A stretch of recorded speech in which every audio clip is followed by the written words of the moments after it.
పహల్గామ్ ఉగ్రదాడి నేపథ్యంలో పాకిస్తాన్కు సింధు నదీ జలాల నిలిపివేతను ఆ దేశం జీర్ణించుకోలేకపోతుంది. ప్రతిరోజు పాకిస్తాన్కు చెందిన రాజకీయ నేతలు రెచ్చగొట్టే వ్యాఖ్యలు చేస్తున్నారు. తాజాగా పాకిస్తాన్ పీపుల్స్ పార్టీ నేత బిలావాట్ భుట్టో జర్దారీ సంచలన వ్యాఖ్యలు చేశారు. సింధు నదిలో నీరు ప్రవహించకపోతే పాక్ ప్రత్యర్థుల రక్తం పారుతుందంటూ బిలావాల్ నోరు పారేసుకున్నారు. సింధు నాగరికత పరిరక్షకులం తామే అంటూ భారత్కు హెచ్చరికలు జారీ చేశారు. సింధు నది మాదే, ఎప్పటికీ మాదే, నదిలో నీరైనా పారుతుంది లేదా వారి రక్తమైనా పారుతుందంటూ రెచ్చగొట్టే వ్యాఖ్యలు చేశారు. పాకిస్తాన్ కానీ అంతర్జాతీయ సమాజం కానీ ఈ యుద్ధ కాంక్షను అస్సలు సహించబోదని, వేల ఏళ్ల నాటి సింధు నాగరికతను తాము వారసులమంటూ మోదీ అంటున్నారు. కానీ ఈ సంస్కృతికి పరిరక్షకులం తామేనంటున్నారు. ఎట్టి పరిస్థితుల్లోనూ సింధు జలాలను కాపాడుకుంటామని ఒక ర్యాలీలో మండిపడ్డారు. భారత్తో ఉద్రిక్తతలు మరింత ముదిరేలా బిలావాల్ భుట్టో జర్దారీ చేసిన బాధ్యతారహిత వ్యాఖ్యలపై భారత్ మండిపడుతోంది.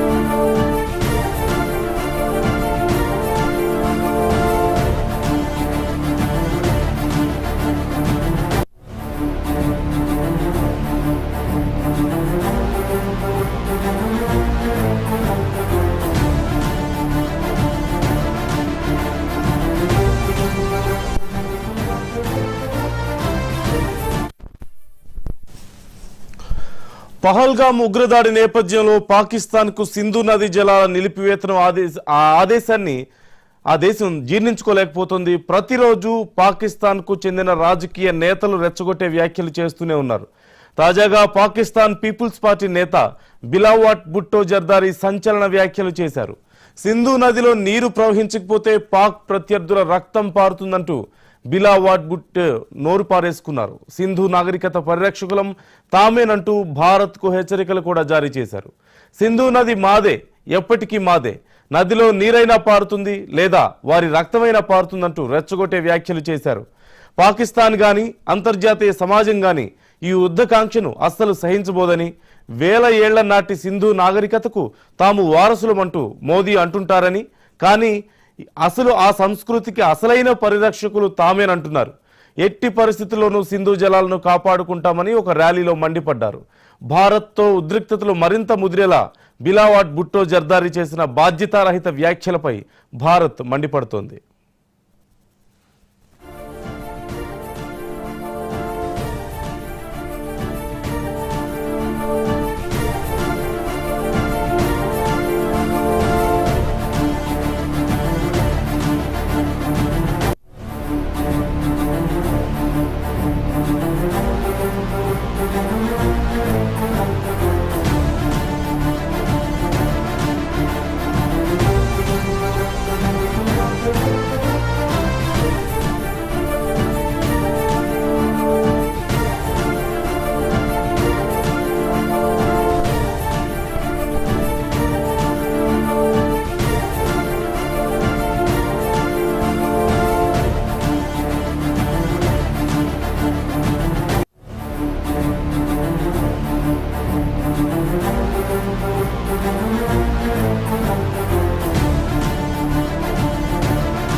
పహల్గామ్ ఉగ్రదాడి నేపథ్యంలో పాకిస్తాన్కు సింధు నది జలాల నిలిపివేతను ఆ దేశం జీర్ణించుకోలేకపోతుంది. ప్రతిరోజు పాకిస్తాన్కు చెందిన రాజకీయ నేతలు రెచ్చగొట్టే వ్యాఖ్యలు చేస్తూనే ఉన్నారు. తాజాగా పాకిస్తాన్ పీపుల్స్ పార్టీ నేత బిలావాట్ భుట్టో జర్దారీ సంచలన వ్యాఖ్యలు చేశారు.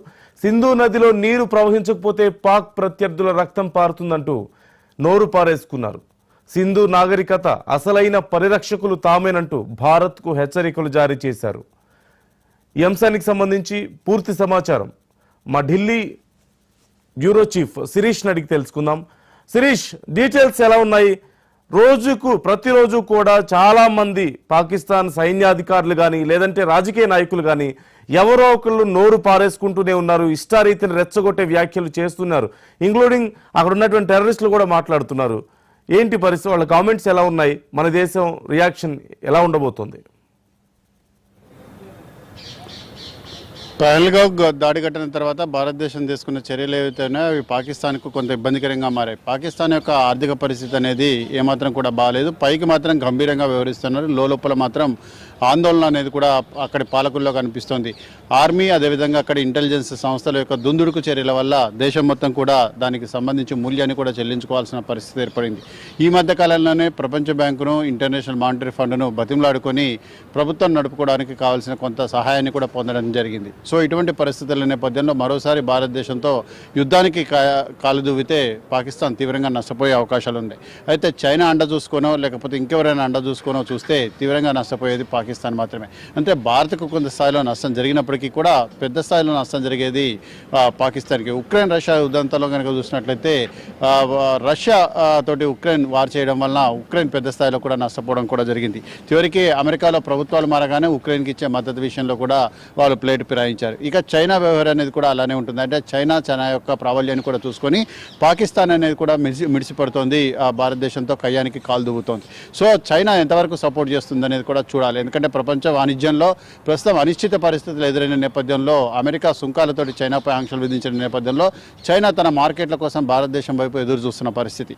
సో ఇటువంటి నేపథ్యంలో బిలావల్ భుట్టో లాంటి వ్యాఖ్యలను పెద్దగా పట్టించుకోవాల్సిన అవసరం లేదని చెప్పేసి కూడా భారత నేతలు కూడా చెప్తున్నారు. ఎందుకంటే ప్రజల్లో సానుభూతి పొందేందుకు, ప్రజల్లో తాము ఏదో చేస్తున్నామన్న భ్రమ అనేది కూడా కల్పించేందుకు ఈ ప్రయత్నాలంటే కూడా చేస్తున్నట్లుగా కూడా తెలుస్తుంది. వాస్తవంగా వాళ్ళు చేస్తున్న తప్పు ఏంటనేది కూడా వాళ్ళకు కూడా తెలుసు. కానీ తమ తప్పులు కప్పిపుచ్చుకోవడానికి ఈ మత ఛాందసవాదాన్ని ఉగ్రవాదులు అదేవిధంగా భారత్పై అనుచిత వ్యాఖ్యలు చేయడం అనేది ఇటు రాజకీయ నాయకులు అదేవిధంగా ఆర్మీ అధికారులకు పరిపాటైపోయింది. సో ఈ నేపథ్యంలో వాళ్ళ యొక్క వ్యాఖ్యలేంటి కూడా పాకిస్తాన్ పౌరులకి, పాకిస్తాన్ ప్రజానికానికి ఎంతవరకు ఉపయోగపడతాయనేది కూడా చూడాలి. ఎందుకంటే ఈరోజు ఉదయమే ఒక వార్త వచ్చింది ఏంటంటే పాకిస్తాన్లో ఉన్న టాప్ మిలిటరీ జనరల్స్ అదేవిధంగా పొలిటీషియన్స్ వాళ్ళకి సంబంధించిన ఫ్యామిలీస్ అందరినీ కూడా లండన్కు షిఫ్ట్ చేశారు. ఒకవేళ భారతదేశంతో యుద్ధం అంటూ కనుక సంభవిస్తే తమ వాళ్ళని స్వేచ్ఛగా కాపాడుకునేందుకు వాళ్ళందరినీ కూడా లండన్కి పంపించారన్న వార్త అనేది కూడా వచ్చింది. అంటే పాకిస్తాన్ ప్రజానికం దీన్ని గమనించాలి. వాళ్ళని సమిధులుగా చేస్తూ పాలకులు వాళ్ళ సమాధులపైన ఏదైతే ప్రయోజనం పొందే ప్రయత్నం కూడా చేస్తున్నారు. కాబట్టి దీన్ని వాళ్ళు పూర్తిగా గమనించాలని చెప్పేసి కూడా చెప్తున్నారు. ఎందుకంటే భారతదేశంతో పాటు సమానంగా స్వాతంత్రం పొందిన పాకిస్తాన్ పాలకుల యొక్క అనాలోచిత నిర్ణయాల వల్ల, ఇలాంటి రెచ్చగొట్టే వ్యాఖ్యల వల్ల ప్రస్తుతం ఏ పరిస్థితిలో ఉందో చూడొచ్చు. అదేవిధంగా భారతదేశం యొక్క పరిస్థితి అనేది ఎక్కడ ఉందో కూడా చూడొచ్చు. సో ఇటువంటి నేపథ్యంలో పాకిస్తాన్లో పాలకులు మారాలంటే ప్రజలు మారాల్సిన అవసరం ఉందన్న అభిప్రాయం వినపడుతుంది.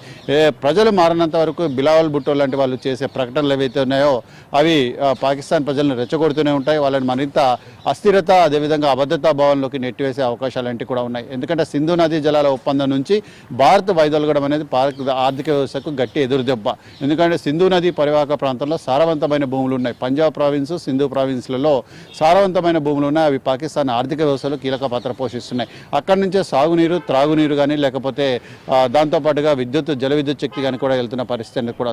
సో ఇటువంటి నేపథ్యంలో ఒప్పందం నుంచి భారత్ కనుక తప్పుకుంటే పాకిస్తాన్లో ప్రజల్లో నుంచి తీవ్ర స్థాయిలో వ్యతిరేకత అనేది కూడా వ్యక్తమయ్యే అవకాశం ఉంది. పాక్ పాలకులపైన మిలిటరీ పైన ప్రజలు తిరగబడే అవకాశం ఉంది. ఇప్పటికే బలూచిస్తాన్ కానీ లేకపోతే పాక్ ఆక్యుపైడ్ కాశ్మీర్లోని గిల్గిట్ బాల్టిస్తాన్ అదేవిధంగా ఇటు ఆఫ్ఘనిస్తాన్ సరిహద్దు ప్రాంతాల్లో కానీ తీవ్ర స్థాయిలో వ్యతిరేకత అనేది కూడా వ్యక్తమవుతుంది. సో అటువంటి వ్యతిరేకతనే ఈ పంజాబ్ ప్రావిన్స్, సింధు ప్రావిన్స్ల నుంచి కూడా పాకిస్తాన్ పాలకులు ఎదుర్కోవాల్సిన పరిస్థితి అనేది కూడా ఏర్పడుతుంది. సో ఈ నేపథ్యంలో బిలావల్ భుట్టో లాంటి వాళ్ళు రెచ్చగొట్టే విధంగా ప్రకటనలన్నింటి కూడా చేశారు. అసలు బిలావల్ భుట్టో చేసే ప్రకటనలు కానీ, నిన్న అంతర్జాతీయ ఉగ్రవాది చేసిన ప్రకటన కానీ, ఇటు పాకిస్తాన్కి సంబంధించిన ఆర్మీ అధికారులు పాలకులు చేసిన ప్రకటన కానీ అవి ఎంతవరకు కార్యరూపం దాలుస్తాయి అనేది కూడా చూడాల్సి ఉంది. ఎందుకంటే చాటుమాటు వ్యవహారాల ద్వారా కానీ, దొంగ దెబ్బల ద్వారా కానీ భారతదేశంలో అస్థిరతను క్రియేట్ చేసే ప్రయత్నం కూడా చేస్తున్నారు. గతంలో అనేక దాడులు చేశారు, అనేక ప్రయత్నాలు అంటే కూడా చేశారు. కానీ భారతదేశం యొక్క సార్వభౌమత్వాన్ని, ప్రజల్లో ఉన్న మత సామరస్యాన్ని, భారతదేశం యొక్క ప్రజాస్వామ్య వ్యవస్థను వాళ్ళు ఏం చేయలేకపోయారు. కానీ భారత్ యొక్క సంయమనాన్ని, శాంతిని వాళ్ళు లీనియస్గా తీసుకుంటున్న పరిస్థితి కూడా ఉంది. సో ఇటువంటి నేపథ్యంలో ఒకసారి గట్టిగా బుద్ధి చెప్పాల్సిన అవసరం ఉందని చెప్పేసి కూడా దేశవ్యాప్తంగా కూడా అభిప్రాయం అనేది వ్యక్తమవుతున్న నేపథ్యంలో బిలావల్ భుట్టో చేసిన వ్యాఖ్యల్ని ఏమాత్రం కూడా పరిగణలోకి తీసుకోలేదు. పాకిస్తాన్ ఆర్మీ చేతిలో, పాకిస్తాన్ ఇంటెలిజెన్స్ చేతిలో కీలుబొమ్మలుగా మారిన వాళ్ళు అంతకంటే ఇంకా ఎటువంటి ఆ ప్రకటనలు చేయడంలో ఏమాత్రం కూడా ఆశ్చర్యం లేదని చెప్పేసి కూడా రాజకీయ విశ్లేషకులు చెప్తున్నారు. సో బిలావల్ భుట్టో వ్యాఖ్యలను సీరియస్గా పరిగణించాల్సిన అవసరం లేదు. ఇటు భారత ప్రభుత్వం తాను చేయాల్సిన వ్యవహారాలన్నింటినీ కూడా తాను చేస్తూ పోవాలన్న డిమాండ్లన్నింటి కూడా బలంగా వినిపిస్తున్నాయి. Right, thank you Sirish.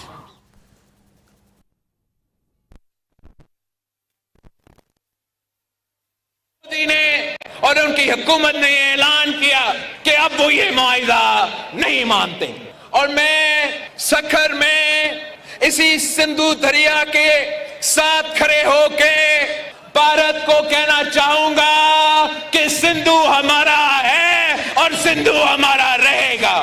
या इस दरिया से हमारा पानी बहेगा या उनका खून बहेगा, ऐसे नहीं हो सकता। मोदी ने और उनकी हुकूमत ने ऐलान किया कि अब वो ये मुआहिदा नहीं मानते और मैं सखर में इसी सिंधु दरिया के साथ खड़े होके भारत को कहना चाहूंगा कि सिंधु हमारा है और सिंधु हमारा रहेगा। या इस दरिया से हमारा पानी बहेगा या उनका खून बहेगा, ऐसे नहीं।